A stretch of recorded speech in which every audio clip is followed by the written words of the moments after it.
গণপতি বাপ্পা মৌরিয়া। কেন বলছি, কেন বাপ্পাকে নিয়ে আসার জন্য আর 2 দিন বাকি আছে, তাই আজকে সকালবেলা উঠে একেবারে ক্লিনিং করতে শুরু করে দিয়েছি।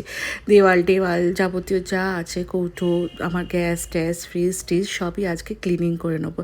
একটা ঘর আপাতত ক্লিনিং করেছি, আর একটা ঘর কালকে করবো, একসাথে তো করে উঠতে পারছি না। আর এদিকে আমার অবস্থাটা দেখেছেন, একেবারেই পাগলি পাগলি দেখাচ্ছে।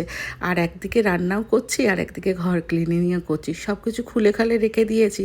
আমার দাদু ভাগ্যিস আমাকে ইলেকট্রিশিয়ানের কাজটা শিখিয়ে গেছিলো, টিভি হোম থিয়েটার একটা জায়গায় খুলে রেখে দিয়েছি, পরে লাগিয়ে দেবো জানেন তো। আর এদিকে যে আমার হেল্পিং হ্যান্ড ছিল, সেও ভালো করে একটুখানি আমার সাথে সাথ দিচ্ছে বা কাজগুলো করে ফেলেছে।